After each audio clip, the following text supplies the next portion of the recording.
If you love liberty, declare your independence by signing the Shire Society Declaration at shiresociety.com. We will now open the Judiciary Committee hearing on concurrent amendment to current Resolution 16 relating to privacy, providing that an individual's right to live free of government interference is fundamental. And I will recognize Representative Kurk to introduce this bill. Thank you, sir. And it's an honor for us for you to be here. Thank you very much. Thank you, Mr. Chairman. Good afternoon to you and to members of the committee. It is a privilege for me to be here. With your permission, I'd like to distribute an amendment. You've got the master copy, but I want to make sure each member has his own copy.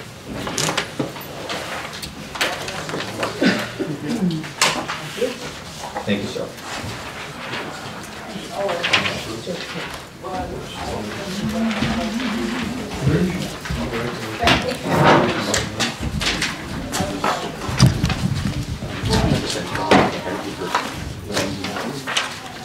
Natural, essential, and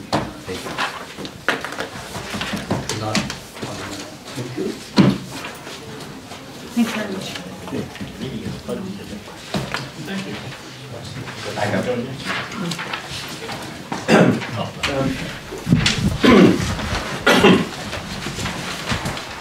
Mr. Chairman, members of the committee, our Constitution in Article 19 protects all of us from unreasonable searches and seizures.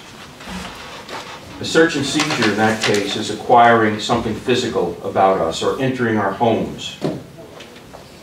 These are important protections against government intrusion into one aspect of our lives, our physical lives. The constitutional amendment proposal before you enhances that, expands that, but covers a very different area. It covers basically your private lives. Now, the amendment that I have before you has one error which I'd like you to correct. On line 12, strike the word matters and substitute the word information.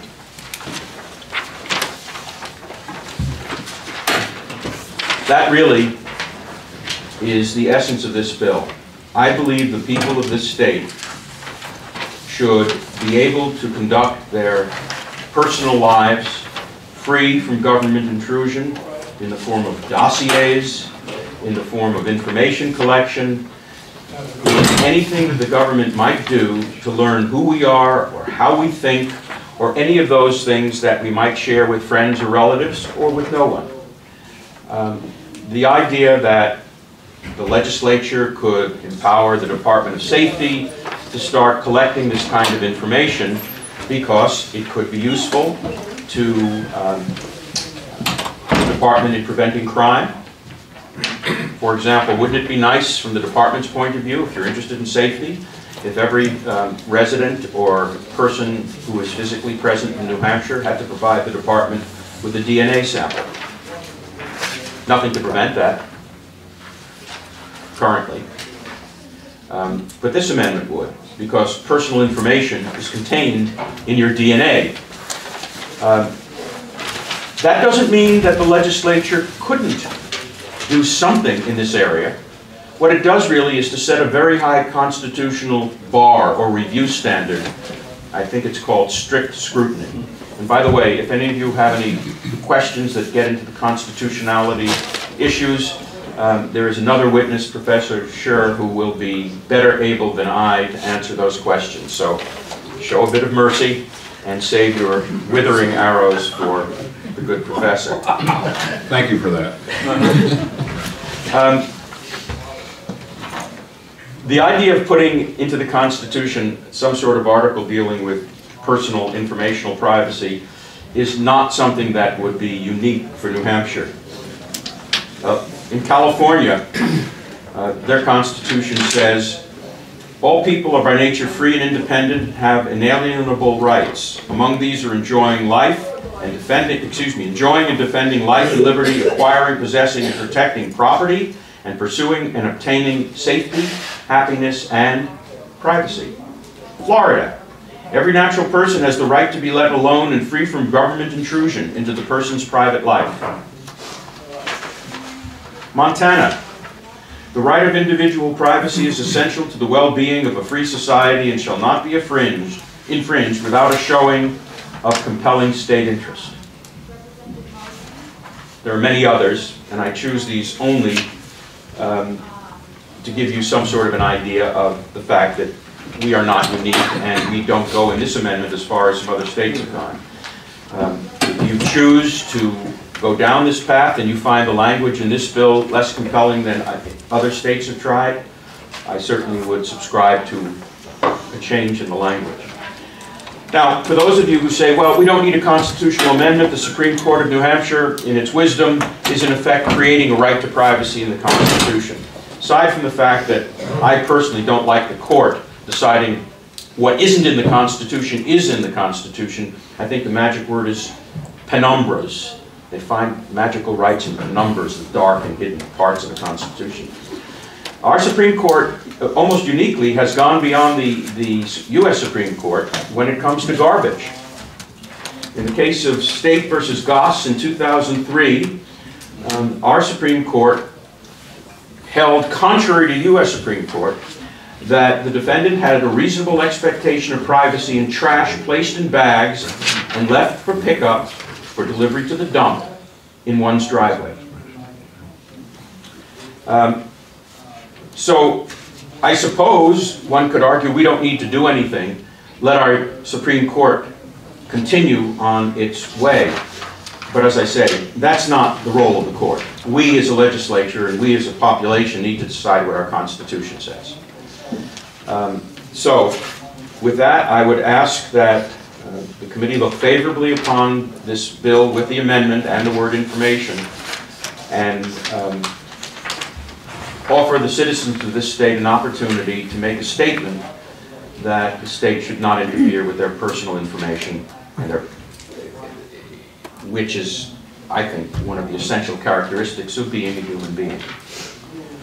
With that, I'd be pleased to answer any questions. Do we have any questions for Representative Kurk? Representative Birch. Thank you, sir. Thank you, and thank you, Representative, for your amendment and your lucid explanation. It's appreciated.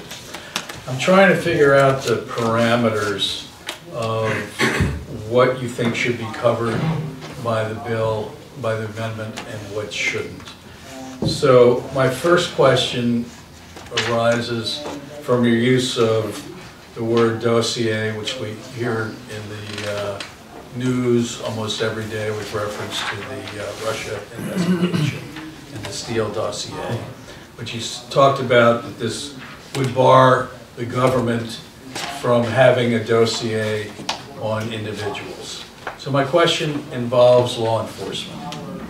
Let's say there's a particularly complex crime, which isn't solved in 1 day or 2 days, but requires an intensive analysis and investigation by the police. Maybe it's a financial fraud, maybe it's a stock fraud, something like that. The government presumably is then collecting personal and private information, or certainly government interference. How would statutory rights for government to do that be affected by a constitutional bar? This amendment would not. And I will give you my answer, but I hope you'll put the same question to Professor Scher. The state has a compelling interest in protecting its citizens from criminals. In the process of investigating crimes, the collection of information related to that crime about an individual reasonably suspected of committing that crime is part of that compelling state interest. So if you were to sue as the individual being investigated, and you found that out because your neighbors said, hey, the Department of Safety's been here asking all sorts of personal questions about you, and I gave them some information, and you were to bring a lawsuit saying they violated your constitutional rights under this amendment, I think the court would say that the state has met its burden under the strict scrutiny test because they have a compelling state interest in protecting crime. Now, please understand that applies to you as the criminal, but it wouldn't apply to me, for example, as a bystander. If I can follow up. Yes, sir, please. I'm wondering about the applicability of your analysis, which I follow so far, in real life. And my question is, you have the police investigating me, and they've come to my neighbors or my stockbroker or my bank, and I know they're soliciting information. What you see as appropriate, and correct me if I'm wrong, is in the middle of this this investigation is being kept secret for me, I would have a right to go to court and find out exactly where that investigation is going and what the police know, because the court's going to have to decide, you know, is this a proper exercise under your balancing test that you've talked about. So in the middle of an investigation, I'm going to be able to find out what the cops have on me. Is that your understanding? No. Normally, I think when you go to court, you have to have some evidence. You can't go on a fishing expedition just to say, is the Department of Safety violating my constitutional rights by collecting information about me? I don't think you have the right to do that under this. Now, if you have some evidence, your neighbor's telling you and so forth, you can go to court and make that claim. The case could be heard in camera, and you could, presumably through discovery, try to get some of this information. But if the police could present an argument that answering this information would disadvantage in some way their ability to prosecute this case, the court could very well decide that at this point you don't have a leg to stand on under this constitutional amendment. Now, as I said, I would defer to Professor Scher, who will probably have a much more complete and better answer on this, but that's my off-the-cuff take. This is not designed to interfere with criminal investigations. And I think your questions are going down an area where it's just outside of the purview or scope of this proposed amendment. But you're an attorney and I'm not. And I'm more worried about the collateral consequences, but thank you. Any additional questions? I have a question. yes, sir. Can you give me, a non-lawyer, an example of where this would apply and how this advances civil liberties of New Hampshire citizens? I thought I had given you one before, collecting DNA information on people unrelated to criminal activities, unrelated to crime. Beyond that. Collecting information from public sources, forget about private sources, from public sources about a person for no reason other than we want to have a dossier because in the future it might prove useful in background checks or criminal investigations. This would cover those two things. But like all of our Constitution, or certainly the language in the original Constitution, the language is somewhat vague, not specific, stating very important principles, not necessarily amenable to the kinds of questions that Representative Birch raised. Indeed, if he had been at the United States Constitutional Convention and raised those kinds of questions, there would be no United States today. Because he would have, with all due respect, he would have disrupted the proceedings by focusing on the details to such an extent that the very basic principles would not be able to be adopted. That's quite a compliment, Representative. I'm trying to figure that out. Representative Kennison has a question, sir. Thank you. Thank you for taking my question, Representative Kurk. I am wondering how this might apply to background checks for employees in certain professions where there is need. Normally when a background check is done, the applicant's permission is requested to do it. And indeed, before certain kinds of checks can be done by the state police based on fingerprints or criminal background checks, you, the applicant, or someone on your behalf has to sign a statement saying this has been authorized. So right now, we've already taken actions to prevent the misuse of this information, and at least under current law, you, the applicant, are in control as to whether or not that information is to be released. Now, as a practical matter, if you want the job, you have to sign. And this would not affect that, because you're giving up a right that you have right now. This would further support that right in the Constitution, but it would not prevent a background check where you give your consent. Thank you, Representative. Representative Birch, follow-up. Thank you. The first short follow-up is I've worked on the Constitution of two countries, Zambia and Uganda, as a consultant, and both countries do have functioning constitutions. Putting that aside, your DNA example raised a thought in my mind whether this bill or constitutional amendment might affect collection of health data and the like, whether it's school systems wanting to know if individuals have been vaccinated or not, or if there was an epidemic of some sort and the government needed to get,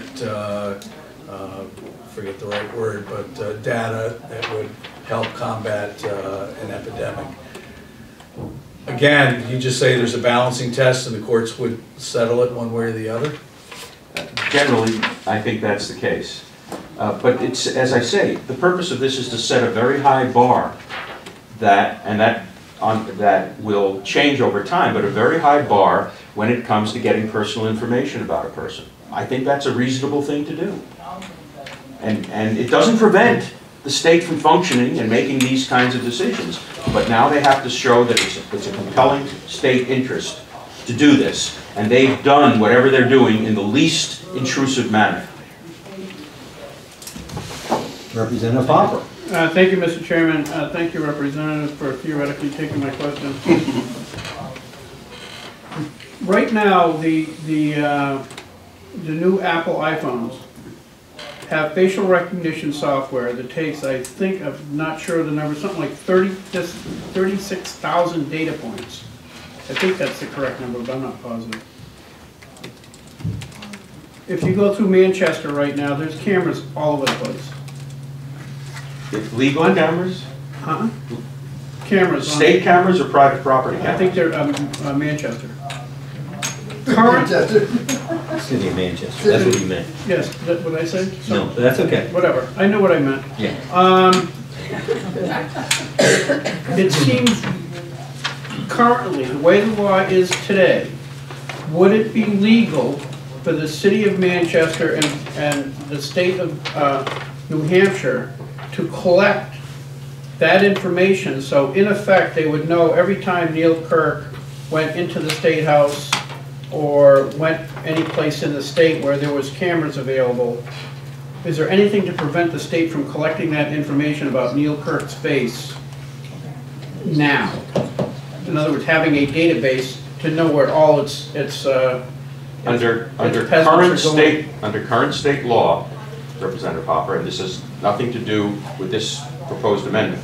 Under current state law, the state may not set up cameras on highways or municipalities or on street corners or public ways and take pictures of identifiable people or identifiable license plates on cars.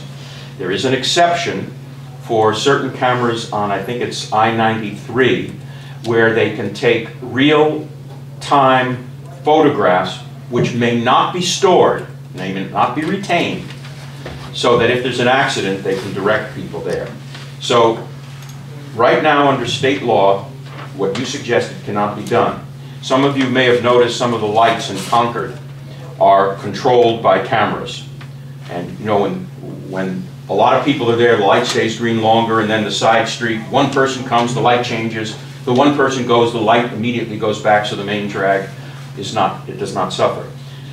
Those cameras, and I found this out by investigation and talking to the engineer who installed them, those cameras do not see people or cars. They see blocks of light or darkness, and they react that way. Moreover, they don't retain anything. It's strictly, so right now, your concern has been addressed by this legislature over the years, and I was in part responsible, as you might expect, so that you can travel this state and no record will be kept of you. Even the records of you're going through Easy Pass. If you pay cash, your picture is taken until you deposit the cash in there, and it's destroyed within 2 seconds. If you pay cash at Easy Pass. If you don't pay cash but go through the tolls, then your license plate is photographed, and I believe that's kept on file for a short period of time, and I don't know how long it is, so they can make sure you pay, and so that they can do auditing. But that's it. If you want to know how this would affect it, this only affects government. This does not affect the private sector. So if a bank put up a camera on its property, or the state put up a camera on its property, and inadvertently caught somebody in a public street, that's legal, and those can be kept. Well, but the city of Manchester could, in fact, under current state law, keep that information. They cannot take a picture of you using cameras that photograph the street. If they have a camera on Manchester City Hall that's focused, let's say, on the doorway, Yeah. and it inadvertently captures somebody walking on the sidewalk, public property, or on the street, that's legal, and they can keep those, and they can do what they want with that information, as can any private organization on its property. Okay. Thank you. But this would not affect that, the private sector, because this only applies to government, this amendment. Seeing no further questions, thank you very much, Representative. Thank you, Now Mr. Chairman. call Representative Cushing of Hampton, who's the co-sponsor of this bill. Thank you very much, Mr. Chairman of the committee. I'm Representative Rennie Cushing from Hampton, Rockingham District 21. I'm here to support this constitutional amendment. To me, the essence of liberty is the right to be left alone. There's nothing more that defines, to me, liberty, the right to be left alone. I see in the whole guarantee the right to liberty, that right to privacy, but I'm perfectly willing to and eager to put into our state constitution a guarantee that we all have and enjoy that right to privacy. And I'm pleased to support this. I do note, in listening to the conversation, there may be, we have, Article 8 gives the right of this, gives the right of the people to be accountable to the government. And the question you asked about, the representative asked about, police investigations, or, basically where 91A, which derives its authority from Article 8 of the Constitution, where the powers of 91A kind of are limited or begin and end. And law enforcement is one of those places where it's been pretty clearly defined that there's an exemption to that. And I don't think that, again, I do not see anything that would be in conflict with the constitutional amendment as proposed here that would, again, restrict the reasonable exercise of investigatory powers of the police or of the government to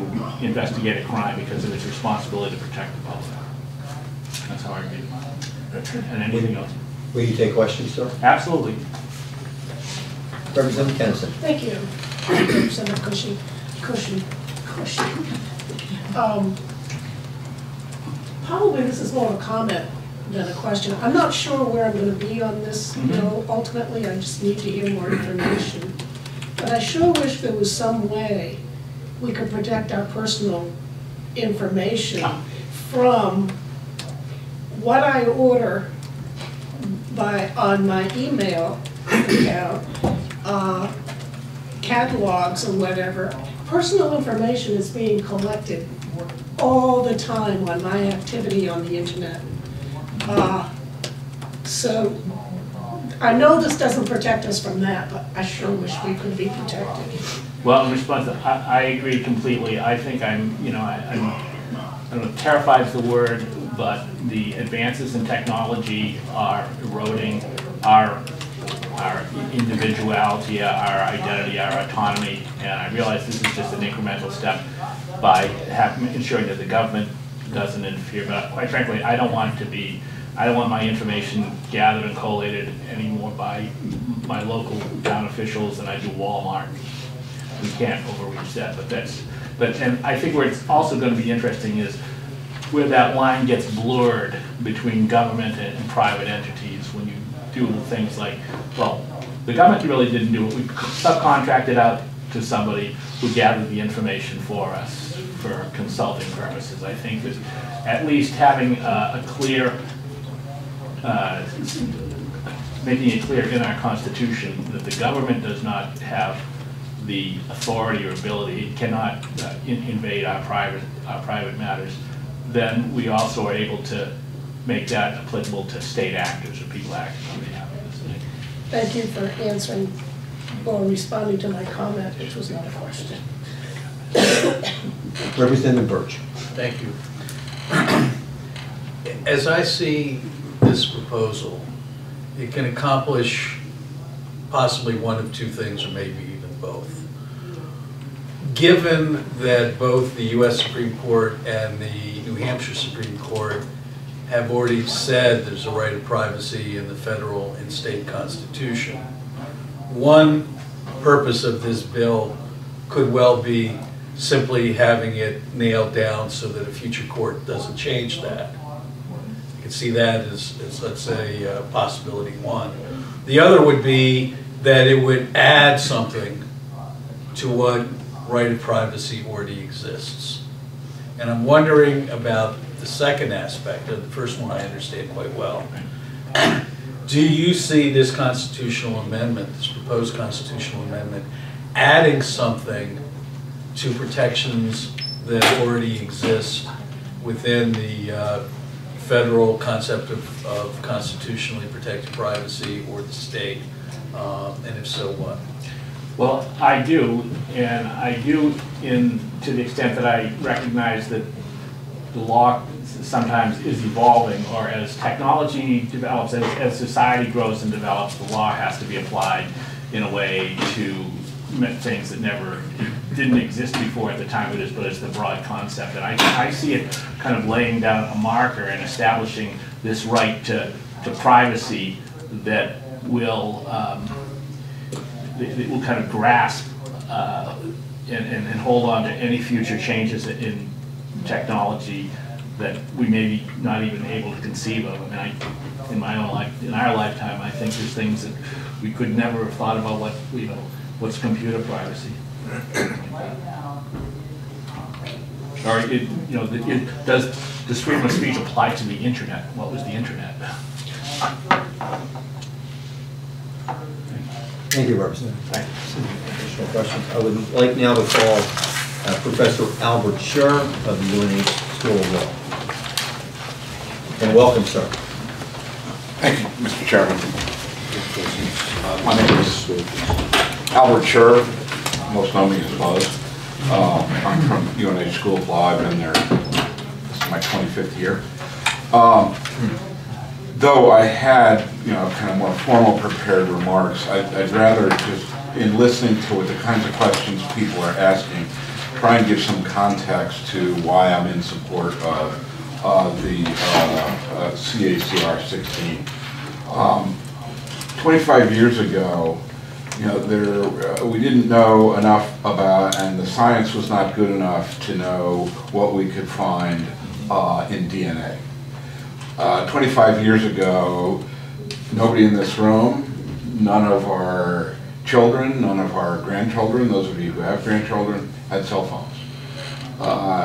25 years ago, internet service providers were a fledgling industry at best, I think, and there were limited numbers of cell phone towers.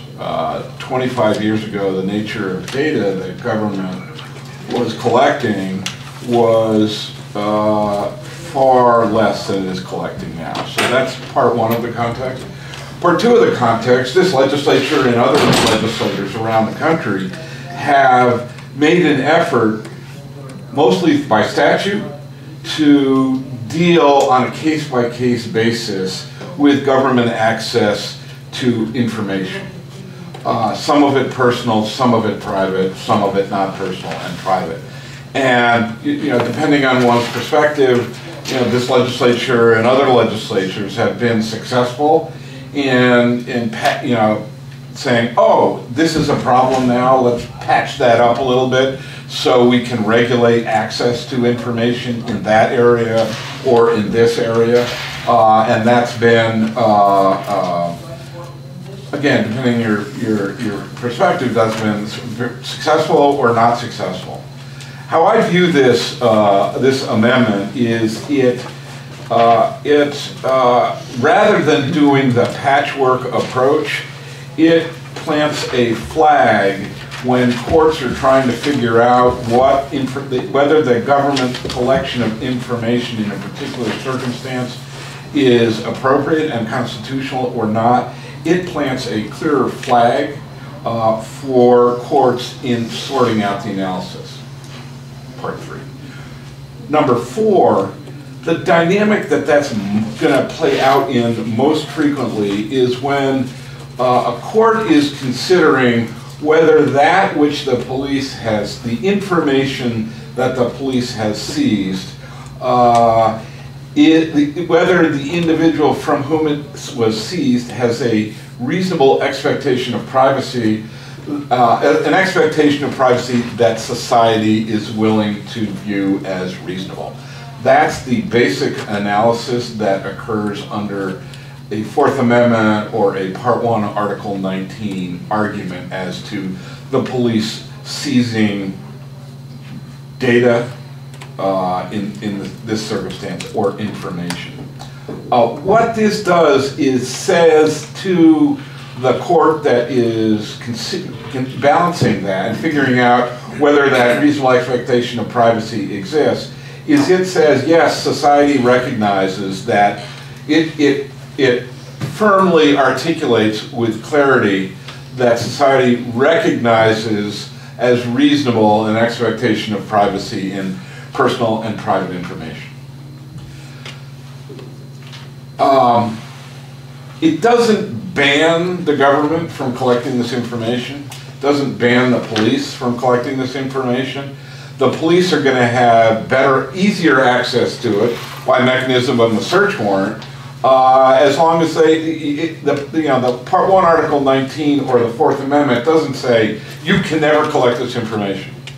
All it says is you got to have sufficient justification to collect this information. You got to have probable cause, and you got to get that approved by a neutral, objective magistrate and get a search warrant. So you can always get the information if you've got, as a police officer, if you've got sufficient justification. So this just brings, not just, this brings clarity to what should count as what society views as reasonable, and reasonable in expectation of privacy.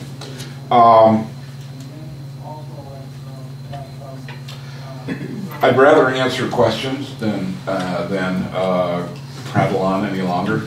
I think we'll have some. Thank you. Yeah, I'm thinking I've been set up by Representative Kurk, and I know I might hear a question or two from Representative Birch too. So we'll start with Representative Goulart and then Representative Keats, and then Representative Birch. On the soft question. I appreciate that. As you were talking, I was reading what the amendment says, and my question deals with not only the collection of private information, but the dissemination of that private information. How do you see this amendment affecting the dissemination of private information? The short answer is it depends on how it's gathered.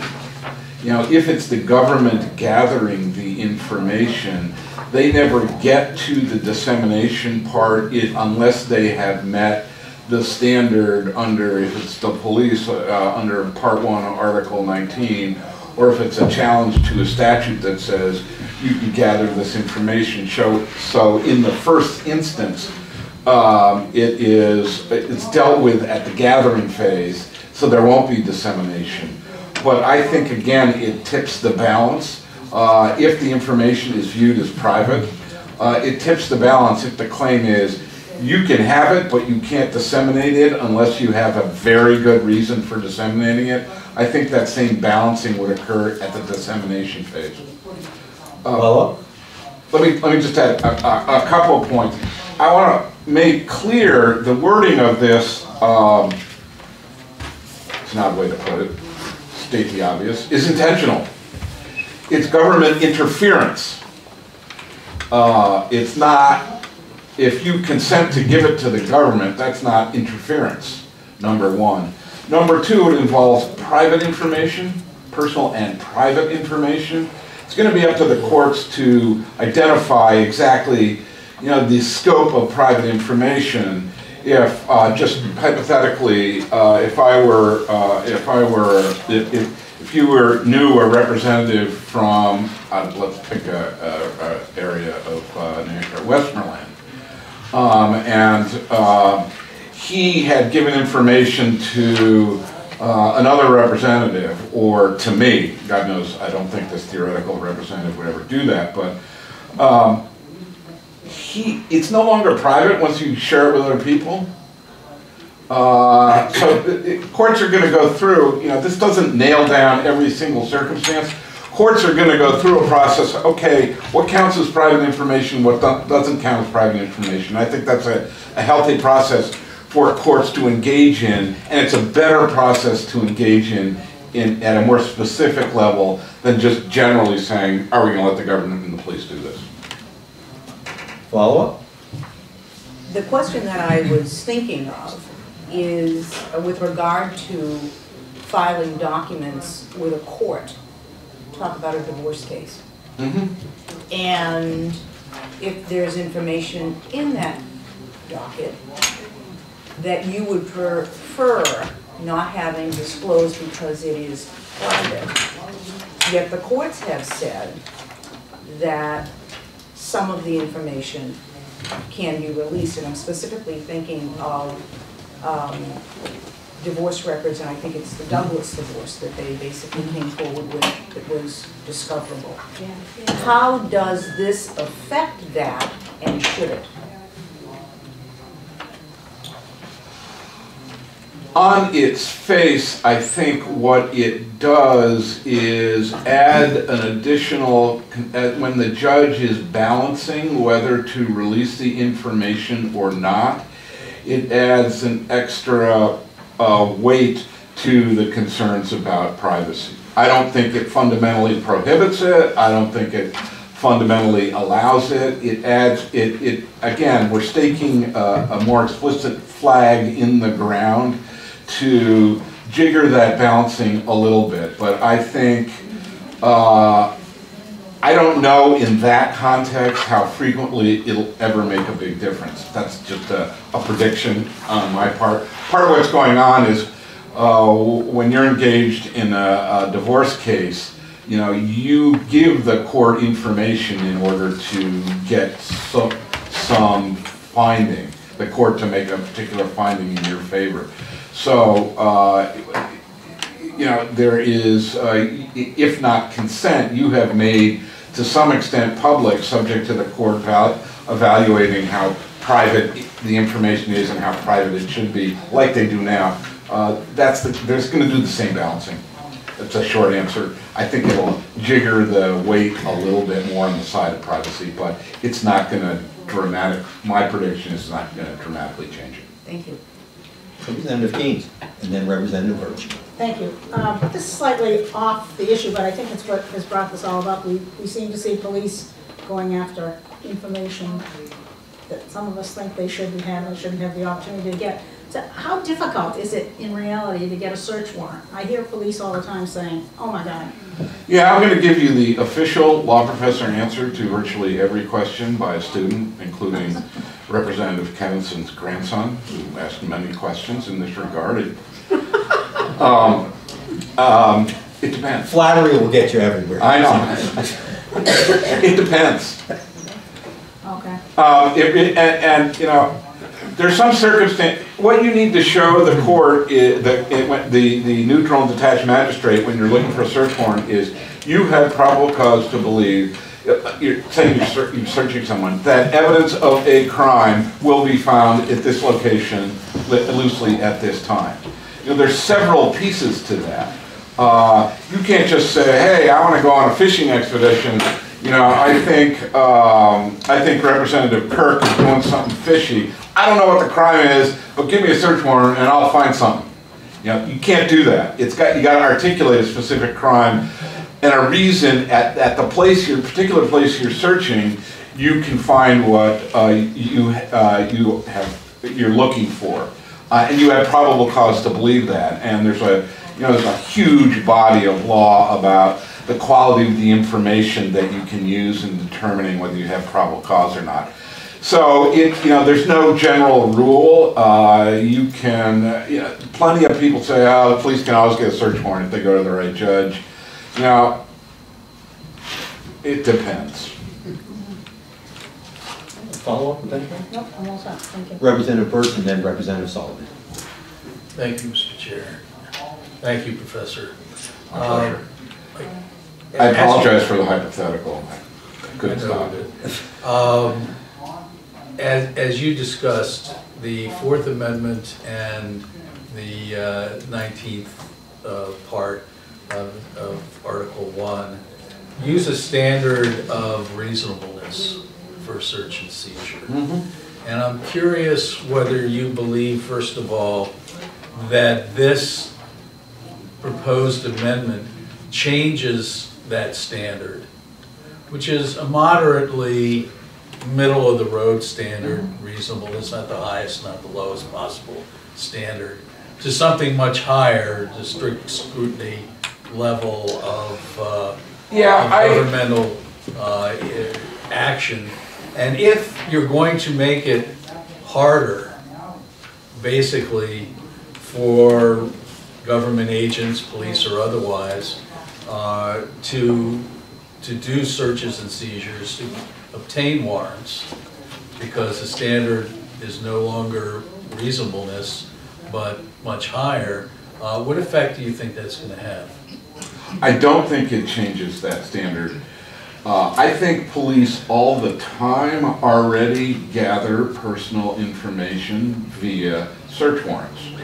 And what they do is they make showing a probable cause. And what this says is, as the nature of our personal information continues to expand in ways that we don't even know it's going to expand, and as it currently exists, when it makes clearer that you got to pay attention to information, closer attention to information. Let me go back. So it's still a reasonableness standard. Is there an expectation of privacy? And is that privacy expectation reasonable, is one that society recognizes as reasonable? I think in that calculation, when the court is deciding whether the police need to have probable cause or not, or whether they can do it just regardless, it makes clearer that information, like a house, like a car, like your body, their society recognizes there being a reasonable expectation of privacy in that. So I don't think it changes that dynamic, that reasonableness dynamic that you see in the CACR test, the reasonable expectation of privacy test. I just think it states out more clearly in cases that are new.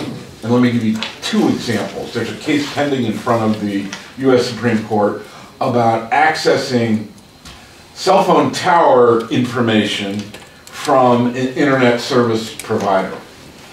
The historic doctrine that's up for consideration there is called the third-party doctrine.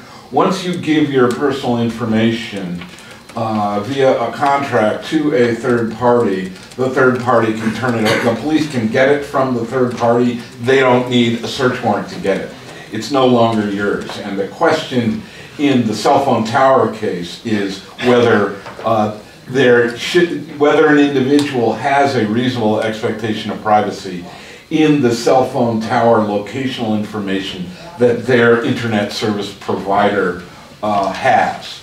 I think if that case were to be in New Hampshire with this amendment here, it would be far clearer that the court would find that an individual has a reasonable expectation of privacy in that. That's example one.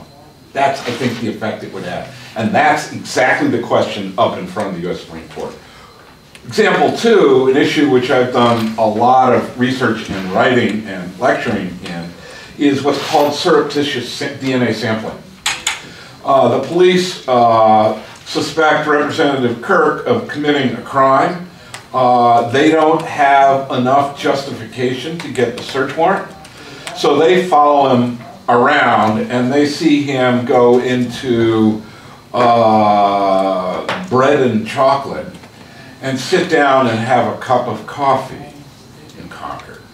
And he leaves his coffee cup right there on his table. And the undercover police officer takes the coffee cup and brings it to the forensic lab, and they mine it for his genetic profile. And for that matter, they mine it for whatever genetic information they can get out of it.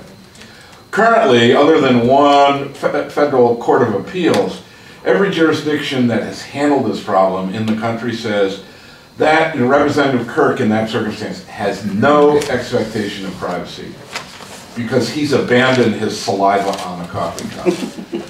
This would change that dynamic. It would say, that's what the information that is in his saliva, in his cells, and in his DNA, they would need to go to the police, they would need to go to the court and have probable cause before they could do that. And there are plenty of counties and states around the country who are creating these rogue databases where they collect DNA from, let's say an individual's house is burglarized and the police found they broke the window and they found a little blood from the person who broke the window and burglarized the place, and they have a genetic profile. And they asked the owners of the house and everybody living in that house, can we get a sample of your DNA, a saliva sample of your DNA, so we can eliminate you as the contributor of that blood there and know that we have the perpetrator's blood. What's happening in oh so many jurisdictions now is they do that, they eliminate the owners of the house, and then they hold on to that. They hold on to the sample and they hold on to the genetic profile, and they have it in a database. It's completely unregulated. Unlike if you're convicted of a certain felonies in New Hampshire, you have to, give DNA, and that's very regulated by statute. But that would change that dynamic. Follow-up? Yeah, Now you've got me going. Yeah, just briefly, and perhaps a brief answer on the subject of abandoned property. From what I gathered from your last answer is all the law on abandoned property would change with this. No. Because if I take my trash and take it to the dump and get rid of my trash, under most jurisdictions, I believe, that's ollie in free for the police to look at. I've abandoned it. This would say that, is it still my personal or private stuff or not? It depends. In the trash example, it depends. There's a difference. The question remains, in those circumstances, do you have a reasonable expectation of privacy in your trash? If you put your trash in a black bag and you put it on the curb, in New Hampshire, you have a reasonable expectation of privacy in that circumstance. If you take your trash to the dump and dump it in a public pile, even with this statute, with this amendment, you're not still going to have, you've abandoned your reasonable expectation of privacy. So what this does is it says, don't treat information like property, do the reasonable expectation of privacy analysis. Don't limit it to just what counts as property. Thank you. Representative Sullivan. I think the professor answered my question. Thank you very much. That's a first for me. Do we have any additional questions for the professor? I do. Representative Roulard. You brought up an area that I had not thought of, and I got that we are trying to prevent the DNA from being collected and stored unless there is probable cause to do so. Mm-hmm. When you have a criminal that has had his or her DNA secured by a police department, Mm-hmm. and that person is in this database, would that prevent that police department from disclosing that DNA to another police department if a crime had been committed in another state, say, or even within the same jurisdiction, because it is not having anything to do with the crime for which the warrant was issued? Two answers, which I get to do because I'm a professor. Number one, if it was collected because they've been convicted of a crime that's on the list of crimes in RSA 651C, then that is highly regulated by that statute. In that circumstance, the other police department could just file the profile of the sample of unknown origin into the database and it would come up. Okay. So that's the most likely circumstance. It remains to be seen, and there's still litigation developing, if the police acquire through a search warrant a profile of an individual and the case ends up going nowhere. There's litigation around the country as to whether they can hold on to it and use it for whatever purpose they want, or whether they are limited to using it just for the search warrant purposes. That's a much litigated area. This will have I think, a role in adding more weight to the side that you can't use it for whatever you want, but I don't have a firm answer in that context. Representative Horgan and then Representative Kennison. Representative Horgan. Yes, you were referring to the hypothetical example of Representative Kurk being suspected of a crime and then getting his DNA sample from the coffee cup. And of course, Yep. we're having something of a crime wave among us reps, so maybe we're all under suspicion these days. But anyway. I will be collecting your papers. Okay. Although, where's the line between legitimate law enforcement investigation and personal interference? I mean, if he's suspected of a crime. If the police have just a sufficient justification, probable cause, yeah, okay. that's the line.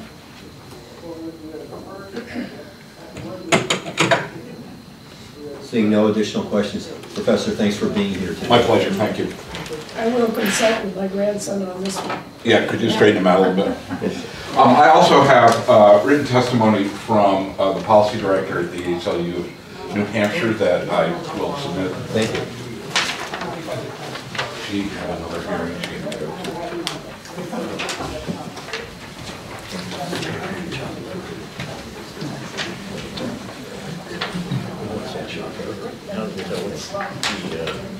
I'd now like to call the Honorable Dan McGuire. Thank you very much. Welcome back to the House, sir. Thank you. Thank you, Mr. Chairman, members of the committee. For the record, my name is Dan McGuire. And today I'm here representing the New Hampshire Liberty Alliance. I'm the political director. We're in favor of this bill with the amendment. And, you know, I'm not qualified to talk about legalities too much, but it seems to us that the related sections of the Constitution, both U.S. and New Hampshire, that you've been talking about, Article 19 and the Fourth Amendment, those are 200 years old. And if you read them, they have to do with physical things, with places, your home. That's where the concept of curtilage kind of comes up in there, your papers, your physical things. And because at the time, personal matters were contained. They were inside your home. If they were outside your home, maybe they were in your mail, your papers, things like that. But today, we live in a world where your personal, things that you would consider personal, are not just in your home, and they're not just physical. They're informational. They're you know, ephemeral, I guess, if you like. You know, there's information about what websites you visit, what you say on your cell phone, what email you send and receive, all that sort of stuff, which is not necessarily located in your home. It could be at your internet service provider, it could be at your phone company, it could be in Google servers, who knows where, you know, things like that. And a lot of, I think people would consider those kind of things personal and private, even though they're not physical and even though they're not located anywhere or not anywhere easily found. So I think this this constitutional amendment brings us a little bit more into the 21st century and gets at the fact that personal matters are no longer physical in an easily known location, but they could be anywhere. And it's more about what they are than you know, the content of them, rather than the location sort of them. I mean, this coffee cup example, to me, that's very disturbing. I mean, what if you didn't want your DNA to be learned from this coffee cup? What are you supposed to do, take it home and incinerate it or something? You know, you have no way of doing it. You know, you may not want the cup, the physical cup, but that doesn't mean you've somehow given permission for your information to be known. You know, that's just not reasonable. So, so we support this, and maybe even things beyond this. Thank you. Thank you very much. Do we have any questions for Mr. McGuire? Seeing none, thank you, sir. Good to see you. Mr. Freeman here? I don't see. Yes. Oh, I'm sorry. No worries. Down a minute. Forgive me. Ian Freeman, one of the co-chairs of the New Hampshire Liberty Party. I just got a look at this amendment. I was initially going to come up and support the bill, but I got to say the amendment seems to go the wrong direction. I think that the word matters should stay in, and the word information should be added, because the government, it's none of their business what I do. So anyway, that was my comment there. I think that the intentions here are very good.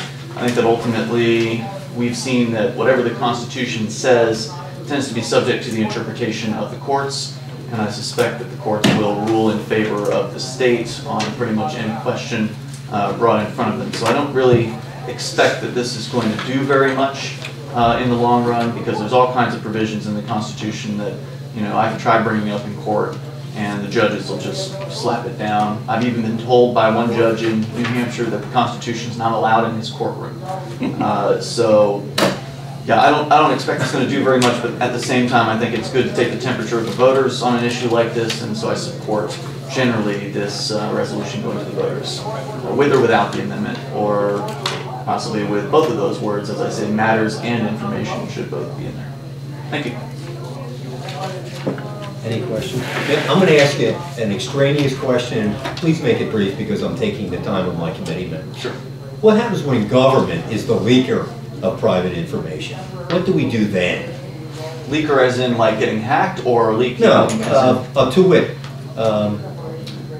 Ryan versus Ryan, where Jack Ryan ceases his senatorial campaign against Barack Obama because his private divorce information was leaked to the Chicago Tribune.